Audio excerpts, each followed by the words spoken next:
क्या ये सैमसंग का असली वीडियो है? जैसा कि आप देख पा रहे हैं कि ये सैमसंग का जो फुटेज है, क्या ये सैमसंग का जो लॉन्च होने से पहले सैमसंग ने S26 अल्ट्रा का जो फुटेज है लीक कर दिया है?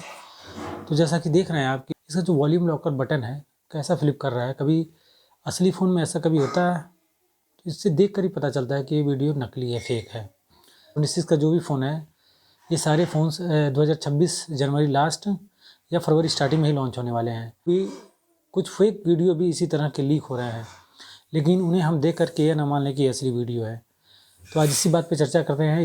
तो वीडियो से ही पता चलता है भाई ये डमी मॉडल्स हैं, देख के ही लगता है। और ये वीडियो में भी लग रहा है कि चीप है। S26 की प्राइस की बात करें तो प्राइस अभी कंफर्म नहीं हुआ है। प्राइस का कोई भी हिंट नहीं है इस समय, क्योंकि जो बढ़ते प्राइजें हैं, जो मेमोरी की बढ़ते प्राइजेस हैं और रैम की बढ़ते प्राइजेस हैं और जो इसके कंपोनेंट हैं मोबाइल्स फ़ोन के, वो भी बढ़ रही हैं धीरे धीरे। इसकी वजह से सैमसंग ने अभी रिस्क नहीं लिया है कि इसकी प्राइस को डिस्क्लोज़ करने का। और यही वजह है कि सैमसंग ऐसा बुरा फंस गया है इस समय कि अगर वो प्राइस इसकी बढ़ाता है तो इसकी सेल कम हो जाएगी। अगर प्राइस पिछले सेट के मुकाबले सेम ही रखता है तो इसकी प्रॉफिट कम हो जाएगी। भाई बहुत ही बुरा फंसा है सैमसंग इस साल। अब आने वाले समय में लोग देखेंगे किस तरह इसको हैंडल करता है सैमसंग। एक दूसरी वजह ये भी है, मतलब एक दूसरी बड़ी वजह है, सैमसंग Z ट्राई फोल्ड इस साल लॉन्च हुआ था। उसका जो प्राइस था वो मैन्युफैक्चरिंग प्राइस से कम था, जिससे सैमसंग को काफ़ी हर यूनिट पे लॉस हुआ है। इससे जो इसकी प्राइस है अभी तक डिसाइड नहीं हो पा रही है। मैं बता दूं आपको, सैमसंग Z ट्राई फोल्ड के हर यूनिट पे सैमसंग को लॉस हुआ था और सैमसंग बिल्कुल नहीं चाहेगा कि आगे ऐसा ही लॉस उसको झेलना पड़े। इसकी वजह से इसकी प्राइसिंग अभी इसकी प्राइसिंग में डिले हो रहा है। S26 लाइनअप के सारे फ़ोन सैमसंग के काफ़ी ज़्यादा हद तक पूरा भार संभालते हैं और कंपनी का रेपुटेशन भी S26 से होने वाला है। जैसा S25 S24 में हुआ था, उसी तरह ये सारे फ़ोन्स भी सैमसंग के एक मजबूत पिलर की तरह काम करते हैं।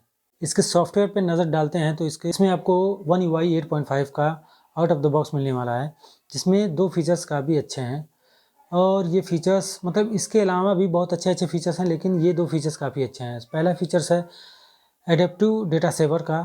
जैसे स्क्रॉल करते हैं तो बहुत सारा वीडियो ऑटो प्ले पे चलता है, जिसमें डेटा कंजप्शन होता है, चाहे इंस्टाग्राम हो चाहे यूट्यूब हो, और ये इनेबल करने पे ये कंजप्शन ये रोक देता है। तो इसमें उन जगहों पर ज़्यादा कामयाब है जहाँ अनलिमिटेड डेटा नहीं है। फिलहाल इंडिया में अनलिमिटेड डेटा तो यहाँ ऐसी कोई बात ही नहीं है, लेकिन जिन जगहों पर अनलिमिटेड डेटा का ऑफर नहीं मिल रहा है वहाँ ये ज़्यादा कामगर साबित हो सकता है।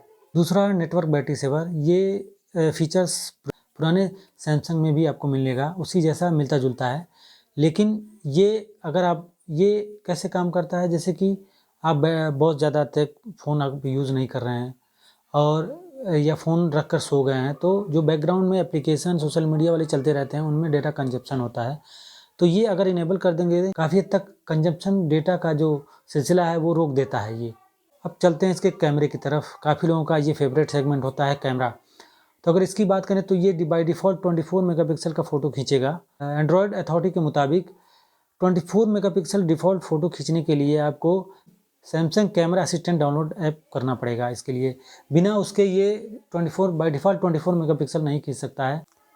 ये सारा फीचर्स सैमसंग के पुराने फ़ोन्स में भी मिल जाएंगे। ये नहीं कि सिर्फ S26 प्लस या S26 अल्ट्रा में ही मिलने वाला है।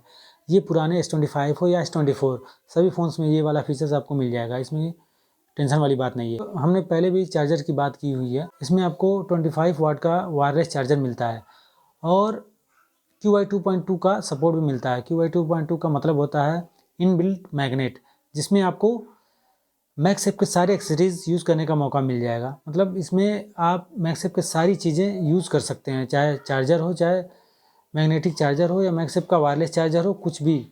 इसके लॉन्चिंग में कुछ ही समय बचा हुआ है।